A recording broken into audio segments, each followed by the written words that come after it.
ইবলিস আল্লাহকে অস্বীকার করতো না, শুধুমাত্র আল্লাহ রাব্বুল আলামিনের একটা হুকুম পালন না করার কারণে আল্লাহ রাব্বুল আলামিন তাকে অভিশপ্ত করলেন। দুনিয়াতে সে যতদিন থাকবে অভিশপ্ত, জাহান্নামে যখন যাবে চিরস্থায়ী জাহান্নামে সে অভিশপ্ত। আমরা দেখতে পেলাম আল্লাহ পাকের এই যে ক্রোধ, এই যে গজব, তার নাজিল হওয়ার মূল কারণটা কি? অবাধ্যতা, আল্লাহ পাকের অবাধ্যতা। দেখুন আদম আলাইহিস সালামও কিন্তু গাছের ফল খেয়ে ফেলেছিলেন বা গাছের কাছে গিয়েছিলেন, যদিও ফল খাওয়ার কথাটা কিন্তু কোরআনে নেই। কোরআনে আছে তারা গাছের কাছে চলে গিয়েছিলেন। আর আমরা এটাকে অনেক এক্সটেনশন করেছি, গন্ধম ফল ইত্যাদি ইত্যাদি। এটা কি ফল ছিল এটা বড় কথা না, বড় কথা হচ্ছে আল্লাহ পাক বলেছিলেন গাছের কাছে যাবে না। আদম এবং হাওয়া আলাইহিস সালাম তারা চলে গিয়েছিলেন। দেখেন এখানেও কিন্তু আদম এবং হাওয়া আলাইহিস সালাম তারা আল্লাহ পাকের আদেশটা কিন্তু লঙ্ঘন করেছে, ইবলিসও করেছে। কিন্তু ইবলিস চিরস্থায়ী জাহান্নামী হচ্ছে। পক্ষান্তরে আদম আলাইহিস সালাম তওবা করে ফিরে আসছেন। এই তওবা করার কাজটা কিন্তু ইবলিস করে নাই। তাকে যখন জিজ্ঞাসা করা হলো যে তুমি কেন সিজদা করলে না, যাকে আমি আমার দুহাত দিয়ে সৃষ্টি করেছি তাকে কেন সিজদা করলে না, কিসে তোমাকে নিষেধ করলো সিজদা করতে? ইবলিস তখন উল্টা যুক্তি দিয়েছিল যে খলাকতানি মিন নার ওয়া খলাকতাহু মিন তিন, আমাকে সৃষ্টি করেছেন আপনি আগুন দিয়ে আর আদমকে মাটি দিয়ে। ইবলিস নিজের দোষ স্বীকার না করে, তওবা না করে উল্টা নিজের ভুলটাকে প্রমাণ করতে চাইলো যেটাই সঠিক। ইবলিস কিন্তু সীমা লঙ্ঘন করার কারণে চিরস্থায়ী জাহান্নামী হচ্ছে না, বরং তার ভুলের উপরে অটল থাকার কারণে হচ্ছে। এবং এটাকে সাবিত করতে চাচ্ছে সে, আপনি রং আমি রাইট, আমি আগুনের তৈরি, আমি কেন মাটির তৈরি আদমকে সিজদা করব? এই কারণে আবা ওয়াস্তাকবার, সে উদ্ধত হলো এবং অহংকার প্রদর্শন করলো। এই দুটো কারণে সে মূলত জাহান্নামে যাচ্ছে। পক্ষান্তরে আদম আলাইহিস সালাম তওবা করেছেন, সাথে সাথে ভুল বুঝতে পেরে বলেছেন রব্বানা যালামনা আনফুসানা ওয়া ইল্লাম তাগফির লানা ওয়া তারহামনা লানাকুনান্না মিনাল খাসিরিন। এই দোয়াটা তিনি পড়েছেন, আল্লাহ পাক তখন তাকে মাফ করে দিয়েছেন। আর এই দোয়াটা শিখিয়েও দিয়েছেন আল্লাহ পাক নিজেই। এই দোয়াটা আল্লাহ নিজেই শিখিয়ে দিয়েছেন, তারপরে তিনি এটা পড়েছিলেন।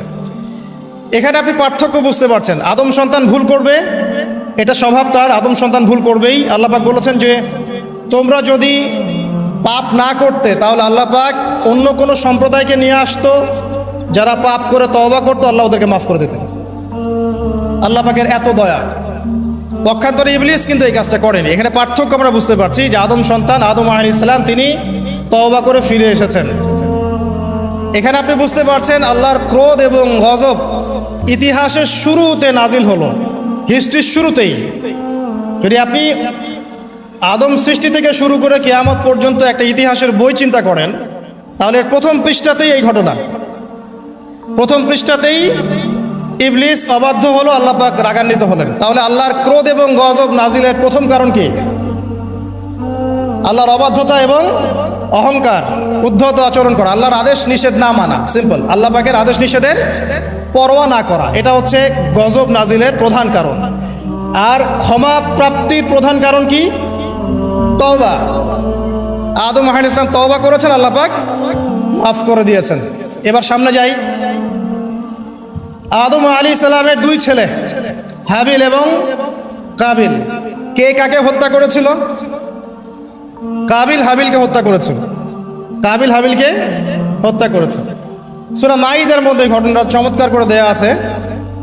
যখন কাবিল হাবিলকে হত্যা করতে চাচ্ছিল, আর এটা কোনো মেয়ে সংক্রান্ত বিষয় ছিল না যেমনটা অনেকে বানিয়েছে, এটা ছিল এই কারণে যে হাবিলের কুরবানি কবুল হচ্ছিল। কারণ হাবিল কুরবানি করছিল আল্লাহকে সন্তুষ্ট করার জন্য, আর কাবিলের কুরবানি কবুল হচ্ছিল না। তখন কবুল হওয়ার নিদর্শন ছিল যে ওই জবাই করা পশুটাকে আসমান থেকে কোনো আগুন এসে খেয়ে ফেলতো। এটা হচ্ছে কবুলিয়তের নিদর্শন। এখন এটা নাই। তো কেন আমার ইবাদত কবুল হচ্ছে না? ওটা হচ্ছে এই হিংসার বশবর্তী হয়ে কাবিল হাবিলকে হত্যা করেছে। আর হাবিল বলছিল যে তুমি যদি আমাকে হত্যা করার জন্য হাত বাড়াও, আমি তোমাকে হত্যা করার জন্য হাত বাড়াবো না। এটা ছিল হাবিলের কথা। কাবিল যখন হত্যা করে ফেললো, এরপর সে তার ভাইয়ের লাশটা নিয়ে বসে আছে। লাশ কিভাবে দাফন করতে হয় এটা তার জানা নাই। আল্লাহ পাক তখন কাককে পাঠালেন। কাক অনেক প্রাচীন প্রাণী, মনে হয় আমাদের চেয়ে আগে হয়তো বা পৃথিবীতে কাক ছিল, হতে পারে, আল্লাহ ভালো জানেন। আল্লাহ পাক কাককে তখন পাঠালেন, সে তার ঠোঁট দিয়ে মাটি খুঁড়ে দেখিয়ে দিল কিভাবে মাটি খুঁড়ে দাফন করতে হয়। সুবহানাল্লাহ। শিক্ষা আমাদের চারপাশে আছে। প্রকৃতি থেকে আল্লাহ পাক শিখতে বলেছেন। পাহাড় থেকে শেখেন কিভাবে দৃঢ়তার সাথে দাঁড়িয়ে থাকতে হয়।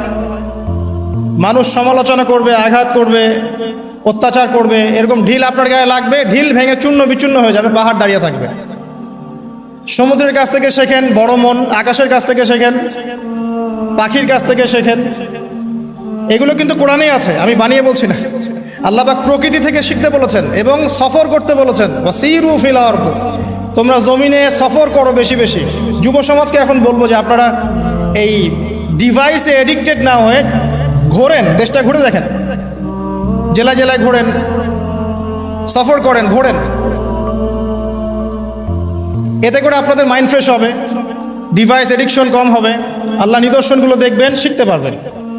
আল্লাহ বলেছেন জমিনে ছড়িয়ে পড়ো, বিচরণ করো এবং ভ্রমণ করো, দেখো আল্লাহ পাকের নিদর্শনগুলো দেখো। ফানজুর কাইফা কানা আকিবাতুল মুকাযযিবিন, এবং লক্ষ্য করে দেখো যে আল্লাহর বিধানকে অস্বীকারীদের কি পরিণতি হয়েছিল। তো এখানে দেখেন দ্বিতীয় অ্যাক্সিডেন্টটা হচ্ছে কি, খুন। ভাই ভাইকে হত্যা করছে। আর এই হাবিল কাবিলের এই সুন্নত কিন্তু এখন পর্যন্ত চলমান আছে। দেখবেন ভাই ভাইয়ের শত্রু এখন, ধর্মীয় ক্ষেত্রেও, পলিটিক্যাল ক্ষেত্রেও, গ্লোবাল ক্ষেত্রেও ভাই ভাইয়ের শত্রু। খ্রিস্টান দুইটা কান্ট্রি লড়াই করছে, দেখবেন দুটাই খ্রিস্টান। মুসলিম দুটা কান্ট্রি লড়াই করছে, দুটাই মুসলিম। মুসলিম দুটা পলিটিক্যাল দল লড়াই করছে, দুটাই মুসলিম। মুসলিম দুইজন ধর্মীয় আলোচক বা ধর্মীয় আলেম একে অপরের বিরুদ্ধে লেগে আছে, সবাই মুসলিম। হাবিল কাবিলের সুন্নত।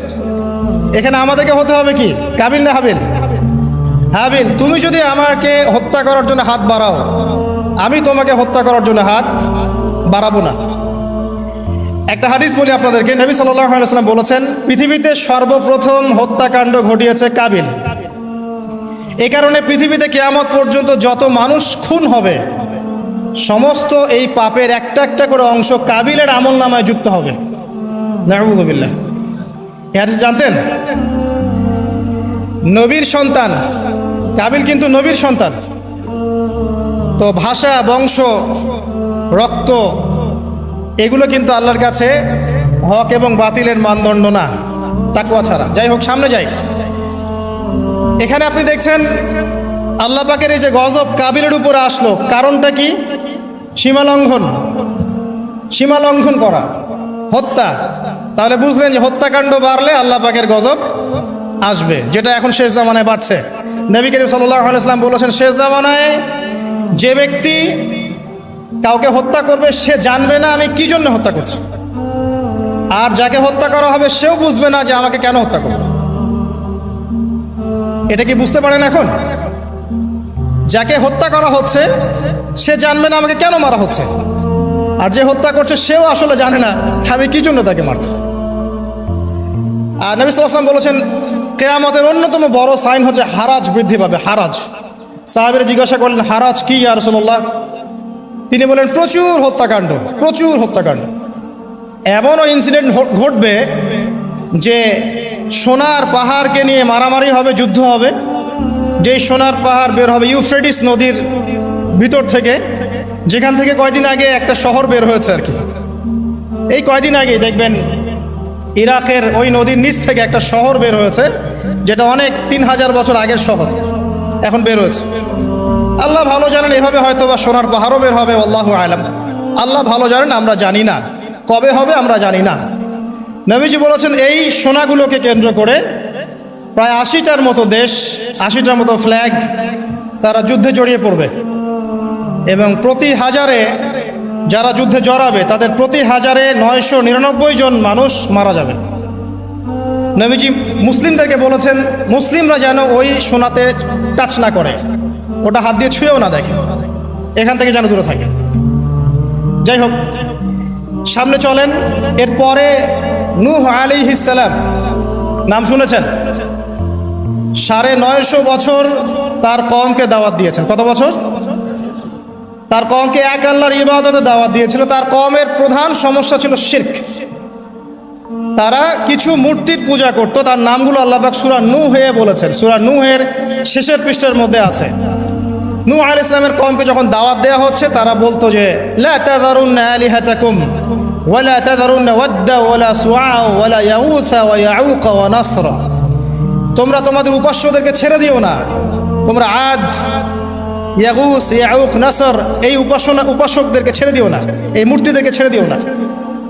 মানে তারা স্ট্যাচু ওয়ার্শিপ করতো আর কি, নূহ আলাইহিস সালামের কওম। এছাড়া আরও কিছু পাপ ছিল, কিন্তু মূল পাপ ছিল তাদের শিরক, আল্লাহর সাথে শিরক করা। আল্লাহ পাক এই কওমটাকে ধ্বংস করেছেন মহাপ্লাবন দিয়ে। এমন প্লাবন যা ইতিহাসে কখনো হয়নি, এমন বন্যা যা ইতিহাসে কখনো হয়নি। প্রায় পুরো পৃথিবীর প্রায় বেশিরভাগ অংশ ওই বন্যায় ডুবে গিয়েছিল। এবং এই পানির উচ্চতা সম্পর্কে কোরআনে এসেছে, সূরা হুদের মধ্যে আছে যে পাহাড়ের চূড়া পর্যন্ত পানি ছিল। পাহাড়ের চূড়া পর্যন্ত পানি ছিল। এবং একটা পাহাড়ের উপরে নূহ আলাইহিস সালামের ছেলে বসে গিয়েছিল। বাবা ডাকছে, আসো আমার সাথে, আল্লাহর গজব থেকে আজকে কেউ বাঁচাতে পারবে না। সে বলছে যে আমি পাহাড়ে উঠে যাব ইনশাআল্লাহ, পাহাড়ে উঠে যাব আমি বেঁচে যাব ইনশাআল্লাহ, বলেনি, সরি, পাহাড়ে উঠে যাব আমি বেঁচে যাব। তখন নূহ আলাইহিস সালাম বললেন যে আজকে আল্লাহর গজব থেকে কেউ বাঁচাতে পারবে না। এরপর একটা বড় ঢেউ আসলো, এসে বাবা এবং ছেলের মাঝখানে পার্থক্য করে দিল। নূহ আলাইহিস সালাম বলেছিলেন, আল্লাহ, সে আমার আহল, আমার পরিবারের একজন, তাকে মাফ করে দাও। আল্লাহ পাক বলেছেন লাইসা মিন আহলিক, সে তোমার পরিবারের কেউ না।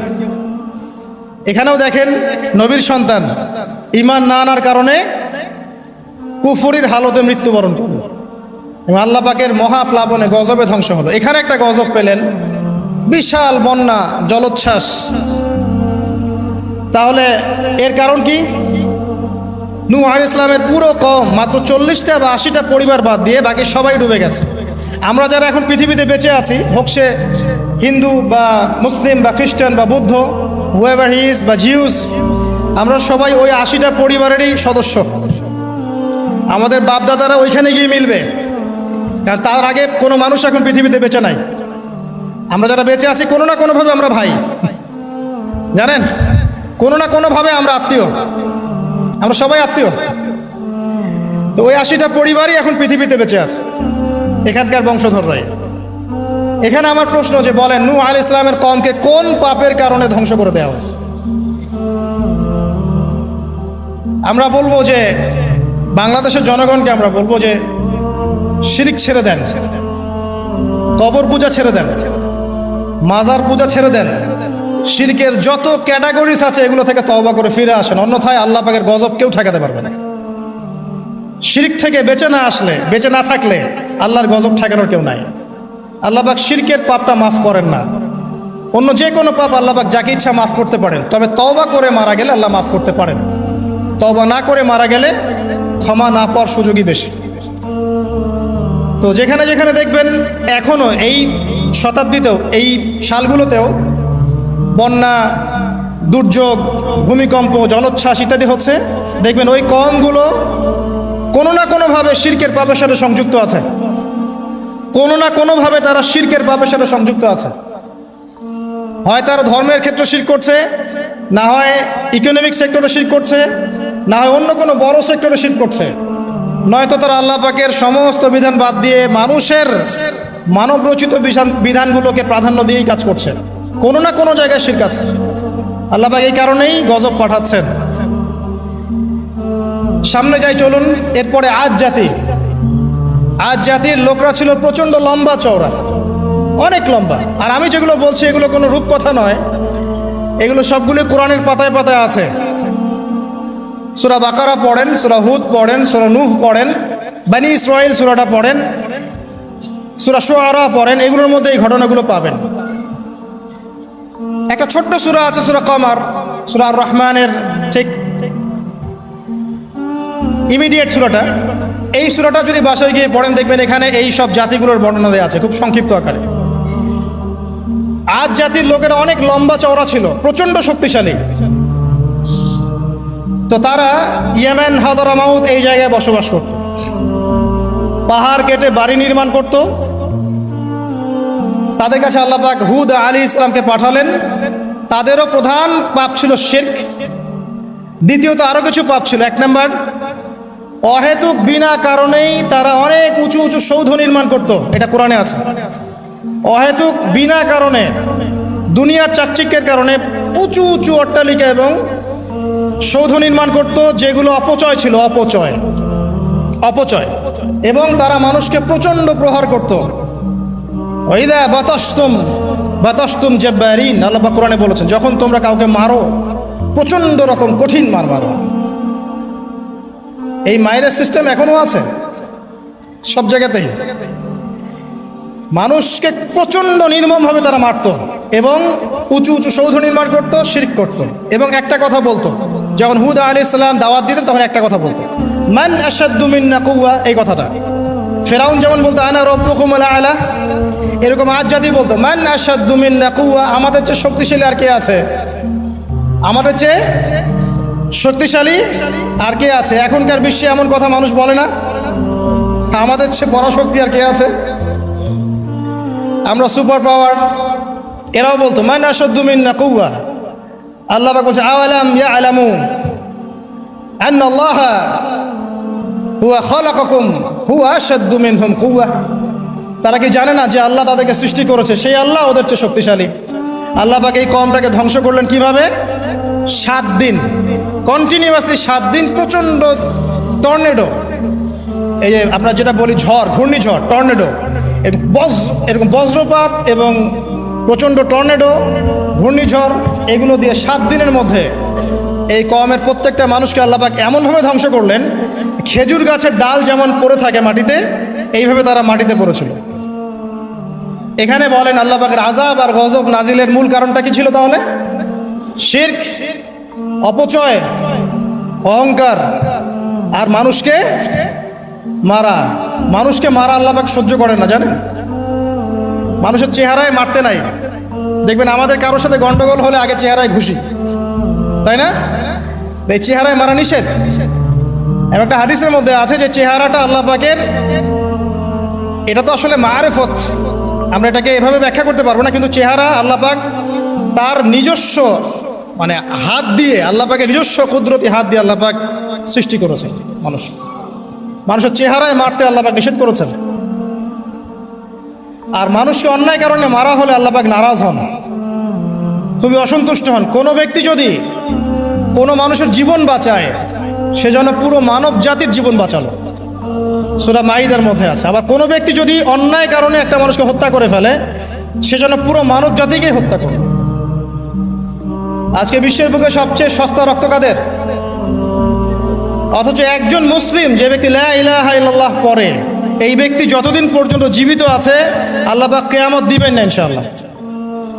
একজন ব্যক্তি পৃথিবীতে যতদিন থাকবে যে লা ইলাহা ইল্লাল্লাহ কালিমা পড়ছে, আল্লাহ আল্লাহ বলছে, ততদিন পর্যন্ত আল্লাহ পাক কিয়ামত দিবেন না ইনশাআল্লাহ। একজন মুসলিমের সম্মান দেখেন তাহলে। সেই মুসলিমদের রক্ত এখন সস্তা, চাইলেই যে কেউ মারতে পারে। ফান্তাজিরু, আল্লাহ পাক বলেছেন তোমরা অপেক্ষা করো, ওয়া ইন্না মাআকুম মিনাল মুনতাজিরিন, এবং আমরাও তোমাদের সাথে অপেক্ষা করছি। আল্লাহ পাক কোরআন এটা বলেছে।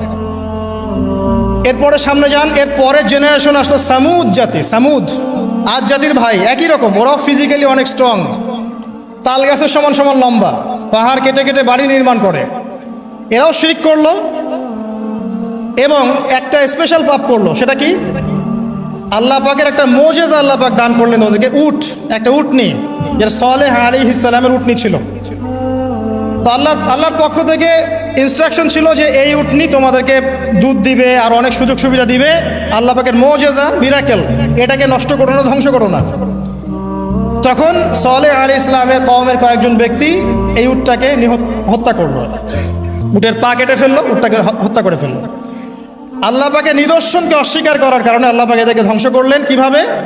বজ্রপাত, বিজলি দিয়ে। এখন দেখেন না বজ্রপাতে বহু মানুষ মারা যাচ্ছে, এটা নতুন না, কিন্তু এই বজ্রপাতে সামুদ জাতিকে আল্লাহ পাক ধ্বংস করেছে। তাহলে এই বজ্রপাত কি প্রাকৃতিক দুর্যোগ না আল্লাহর গজব? এই যুগের মিডিয়াগুলো তখন থাকলে বলতো যে সামুদ জাতি আজকে প্রাকৃতিক দুর্যোগে ধ্বংস হয়েছে এবং নূহ আলাইহিস সালামের কওম প্রাকৃতিক একটা বড় বন্যায় ধ্বংস হয়েছে, এবং আজ জাতি ধ্বংস হয়েছে প্রাকৃতিক ঝড়ে। তারা কখনোই বলতো না আল্লাহর পক্ষ থেকে ঝড় এসেছে, আল্লাহর পক্ষ থেকে বজ্রপাত এসেছে, আল্লাহর পক্ষ থেকে প্লাবন এসেছে। বিকজ সব কিছু হয় প্রকৃতি থেকে, এখানে আল্লাহ বলতে কিছু নাই। তো প্রকৃতিকে, তার সংজ্ঞা কি, প্রকৃতি কে নিয়ন্ত্রণ করে, এর কত প্রকার কি কি, এগুলোও শেখানো আমাদেরকে।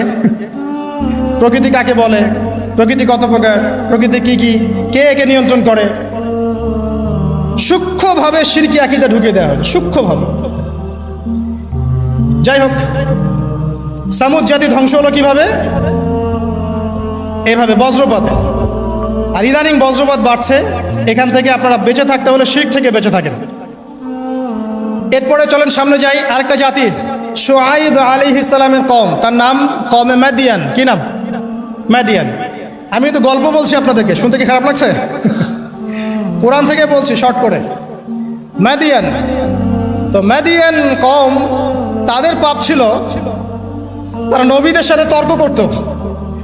যখন শুআইব আলাইহিস সালাম সুন্দর করে নসিহত করতেন, এবং শুআইব আলাইহিস সালাম খুব সুন্দর করে কথা বলতে পারতেন, তাকে আল্লাহ পাক বাচন ভঙ্গি দিয়েছিলেন, অত্যন্ত চমৎকার করে কথা বলতে পারতেন, সাজিয়ে গুছিয়ে যুক্তি দিয়ে। তো শুআইব আলাইহিস সালামের সাথে তারা খুব তর্ক করতো, 1 নাম্বার। 2 নাম্বার, শিরক করতো তারা। এবং আর 2টা বড় পাপ ছিল। এক, তারা মাপে কম দিত। কি করতো? এই পাপটাকে চেনা যায় বাংলার মানুষ? মাপে কম দেওয়ার পাপ। আচ্ছা, এই পাপে আমাদের চেয়ে এক্সপার্ট কেউ নাই মনে হয় পৃথিবীতে। আমরাই পৃথিবীর সবচেয়ে এক্সপার্ট যারা মাপে কম দিতে পারি। মাপে কম দেওয়া নিয়ে কিছু হাদিস আমি নিয়ে এসেছি, আপনাদেরকে শোনাবো ইনশাল্লাহ পরে। তো মাপে কম দিত এবং একটা কাজ করত, মানুষের সম্পদ অন্যায়ভাবে আত্মসাৎ করত। এই পাপটা চেনা যায়? দাড়ি টুপিওয়ালা মানুষদের কি এই পাপটা চেনা যায়? মানুষের সম্পদ অন্যায়ভাবে আত্মসাৎ করা। অনেক ক্ষেত্রে আমরাও এখানে জড়িত হয়ে গেছি না? আল্লাহ মাফ করুক। তো মানুষের সম্পদ অন্যায়ভাবে তারা আত্মসাৎ করত। এই আয়াতটা 8 বার কোরআনে আছে যে তারা মানুষের সম্পদ অন্যায়ভাবে আত্মসাৎ করত। আল্লাহ পাক এই কওমটাকে ধ্বংস করলেন কিভাবে? সবাইকে একটা জায়গায় সমবেত করলেন। প্রথমে বৃষ্টি হচ্ছে না, খুব খরা, বৃষ্টি হয় না, হয় না, হয় না, খরা। এরপরে হঠাৎ আকাশে মেঘ দেখা গেল, সুন্দর মেঘ, মনে হচ্ছে শীতল বাতাস প্রবাহিত হচ্ছে, বৃষ্টি হবে। সবাই একটা মাঠে সমবেত হলো। হওয়ার পরে আল্লাহ পাক 1 মুহূর্তের মধ্যে ভূমিকম্প দিয়ে দেখে ধ্বংস করে দিলেন। মনে রাখবেন, পৃথিবীতে সর্বপ্রথম যে কওমকে আল্লাহ পাক ভূমিকম্প দিয়ে ধ্বংস করেছেন তার নাম এই শুআইব আলাইহিস সালামের কওম, কওমে মাদিয়ান। কি নাম? কওমে মাদিয়ান। অতএব আপনারাও মাপে কম দিতে থাকেন, আর মানুষের সম্পদ অন্যায়ভাবে আত্মসাৎ করতে থাকেন, আর ভূমিকম্পের অপেক্ষা করতে থাকেন। যদি ভূমিকম্প নাজিল হয় আল্লাহর পক্ষ থেকে, তাহলে মনে রাখবেন এর পিছনে 2টা পাপ দায়ী মূলত। 1, পাপে কম দেওয়া, আর 2, মানুষের সম্পদ অন্যায়ভাবে আত্মসাৎ করা। এরপরে সামনে যান, লুত, কওমে লুত, লুত আলাইহিস সালামের কওম। এটা পৃথিবীর সবচেয়ে অ্যামেজিং কওম, বিস্ময়কর। মানে এমন এক পাপ করেছে যে পাপ বিশ্বের কোনো মানুষ করে না। তবে উম্মতে মুহাম্মাদের কিছু মানুষ এই পাপ করছে। আবার বলছি, লুত আলাইহিস সালাম এর কওম এমন পাপ করেছিল যেই পাপ এই বিশ্বে, মহাবিশ্বে কেউ কখনো করে নাই। কিন্তু উম্মতে মুহাম্মাদির কিছু মানুষ এই পাপ করছে এবং করবে, এটা আমাদের নবীজি ভবিষ্যৎবাণী করে গেছে। সেটা হলো শিরকের সাথে সমকামিতা। সমকামিতা কি বোঝেন? ছেলে ছেলের সাথে যৌন সম্পর্ক স্থাপন করছে, নাউযুবিল্লাহ, এবং মেয়ে মেয়ের সাথে যৌন সম্পর্ক স্থাপন করছে, নাউযুবিল্লাহ। ইদানিং ছেলে ছেলে ব্যাপারটা কমছে, মেয়ে মেয়েটা বাড়ছে। দেখবেন মেয়ে মেয়ে এখন যৌন সম্পর্ক স্থাপন করছে। কিভাবে আমরা জানি না, এটা বুঝেও আসে না যে কিভাবে এটা পসিবল। আল্লাহ রাব্বুল আলামিন এদেরকে ধ্বংস করলেন এমনভাবে, এটা অ্যামেজিং। আল্লাহ পাক 2জন ফেরেশতাকে পাঠালেন, একজনের নাম জিবরাইল আর একজন মিকাইল। তারা 2জন ছোট ছোট বালকের বেশে, একটু ইয়াং মানুষের বেশে লূত আলাইহিস সালামের বাসায় গেলেন এবং এলাকার লোকজন খবর পেল যে নতুন দুজন মেহমান এসেছে। কমের মধ্যে নতুন দুইটা মেহমান এসেছে। তারা গিয়ে লূত আলাইহিস সালামকে বলছে, তোমার মেহমানদেরকে আমাদেরকে দাও। লূত আলাইহিস সালাম বলছেন, আমার মেয়েরা আছে, চাইলে আমার মেয়েদেরকে বিয়ে করে নাও। দেখেন একজন নবী কত দরদি হলে এই কথাটা বলতে পারেন উম্মার জন্য, যে তোমরা এই পাপ কাজ ছেড়ে দাও, আমার মেয়েরা পড়ে আছে, চাইলে আমার মেয়েদেরকে বিয়ে করে নাও। আর এই কম বলছে যে তুমি খুব ভালো করেই জানো লূত আমরা কি চাচ্ছি। কথা কি বুঝতে পারছেন? তখন তিনি বলছেন, আলাইসা মিনকুম রাজুলুন রশিদ, সূরা হুদ পড়ে দেখেন, তোমাদের মধ্যে কি একটাও ভালো মানুষ বাকি নাই? তখন এরা বলছে, তুমি লূত নিজেকে খুব পবিত্র মনে করো? লূত আলাইহিস সালাম সমকামিতায় বিশ্বাসী না, তার পরিবার বিশ্বাসী না, এই কারণে তার পরিবারকে ক্রিটিসাইজ করা হচ্ছে, তুমি কি খুব বেশি পবিত্র মনে করছো আমাদের চাইতে? তাহলে এই কম থেকে তোমরা বের হয়ে যাও। সমকামী কম এরকম জবাব দিল আর কি। তো আল্লাহ পাক কি করলেন, ওই দুই ফেরেশতা জিবরাইল এবং মিকাইল আলাইহিস সালাম, তাদের পাখা ছিল, ফেরেশতাদের পাখা থাকে, আর জিবরাইল আলাইহিস সালামের প্রায় 600টা পাখা আছে। কয়টা? 600 পাখা। তো এই দুটো পাখা দিয়ে তিনি ওই কওমে লূতকে উঠালেন, মাটির থেকে এভাবে তুলে আসমানে উঠালেন। আসমানে ওঠানোর পরে আল্লাহ পাক উপর থেকে পাথরের বৃষ্টি বর্ষণ করলেন, রজম পাথরের বৃষ্টি বর্ষণ করলেন। এবার এটাকে উল্টে তিনি এভাবে দাফন করে দিলেন। এটা এখন জর্ডানের ডেড সি, মৃত সাগর, এখানে এই কমটা ছিল। জর্ডান ডেড সি, মৃত সাগর, এখানে এই কমটা ছিল। এখানে দেখেন আল্লাহ পাকের আযাব আর গজব নাজিলের মূল কারণটা কি হলো? শিরক, সীমালঙ্ঘন এবং সমকামিতা, যেটা এখন আমরা মানে ব্যক্তি স্বাধীনতা মনে করি। আবার সমকামিতা এখন ব্যক্তি স্বাধীনতা, বাক স্বাধীনতা। একজন মানুষ চাইলেই একটা মেয়ের সাথে সম্পর্ক করতেই পারে, একটা ছেলে চাইলেই সম্পর্ক করতেই পারে।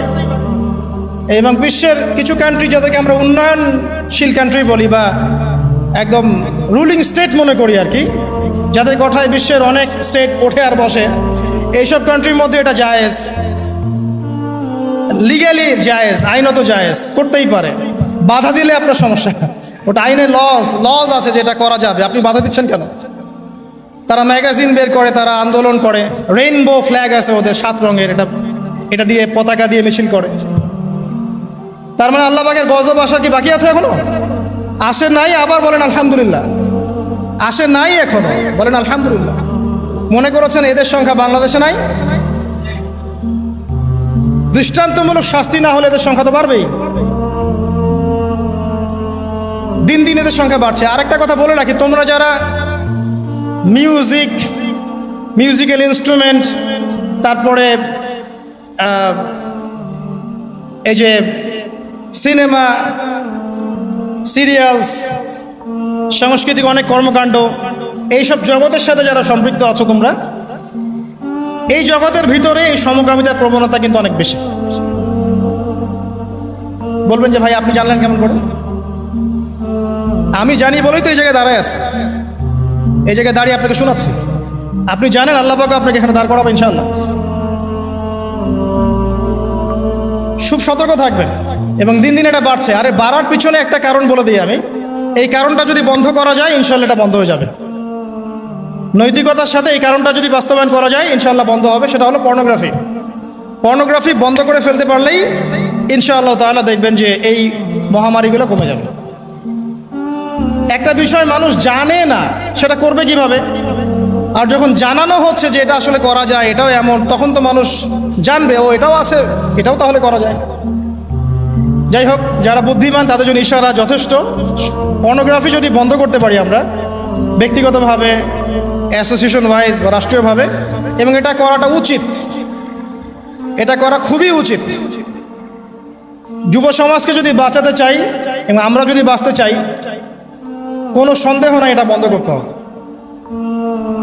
এবং ভিতরে ভিতরে এই বিষয়টা আমাদের সমাজের মানুষদেরকে ভিতর থেকে পশু বানিয়ে তুলছে আর কি। এটা আমরা বুঝতে পারছি না। এর ফলে ধর্ষণ বাড়ছে, জেনা বাড়ছে এবং বাজে যৌন কর্মকাণ্ড বাড়ছে, বিকৃত যৌন চর্চা বাড়ছে, সমকামিতা বাড়ছে। এগুলোর মূল কারণ এটা। এটা বন্ধ করতে পারলে ইনশাআল্লাহ তাআলা এই প্রবলেম অনেকটাই সলভ হয়ে যাবে ইনশাআল্লাহ। আমরা রিকোয়েস্ট করব যারা দায়িত্বশীল, যাদের কাছে এই ক্ষমতা আছে, তারা যেন এই ক্ষমতাটাকে কাজে লাগায়। আল্লাহ পাক তৌফিক দান করুন, আমিন। এরপরে সামনে চলেন, মূসা আলাইহিস সালামের কওম ফিরআউন। এই ব্যাপারে অনেক জানেন আপনারা, কারণ কোরআন খুললেই ফিরআউন আর মূসা।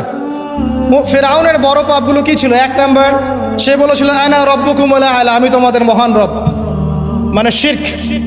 দুই, সে ডিভাইড অ্যান্ড রুলে বিশ্বাসী ছিল। বনু ইসরায়েলকে সে দাসে পরিণত করেছিল এবং তাদেরকে বিভিন্ন ছোট ছোট দলে উপদলে বিভক্ত করে শাসন করত। দুই। তিন নাম্বার, মানুষ হত্যা করত, পুত্র সন্তানদেরকে হত্যা করত, কন্যা সন্তানদেরকে জীবিত রাখত, উদ্ধত আচরণ করত, সীমা লঙ্ঘন করত। এমনকি ফিরআউন সম্পর্কে আল্লাহ পাক বলেছেন যে সে এই জমিনের বুকে সবচেয়ে বড় সীমা লঙ্ঘনকারী ছিল।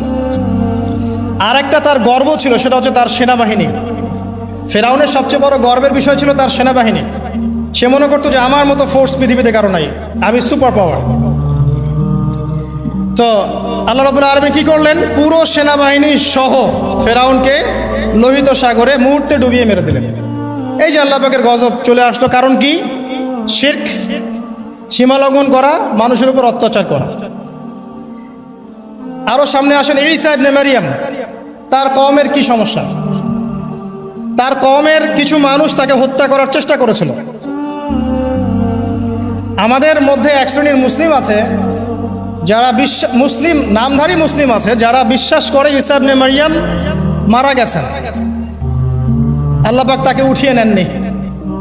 এটা কি জানেন? আমাদের মধ্যে নামধারী এক শ্রেণীর মুসলিম আছে যারা বিশ্বাস করে যে ঈসা ইবনে মারইয়ামকে আল্লাহ পাক মৃত্যু দিয়ে দিয়েছেন, তিনি জীবিত নন, তিনি ফিরে আসবেন না। অথচ আল্লাহ পাক বলেছেন ওয়া মা কাতালুহু ওয়া মা সালাবুহু, ঈসা ইবনে মারইয়ামকে তারা হত্যাও করে নাই, তাকে ক্রুশবিদ্ধও করতে পারে নাই।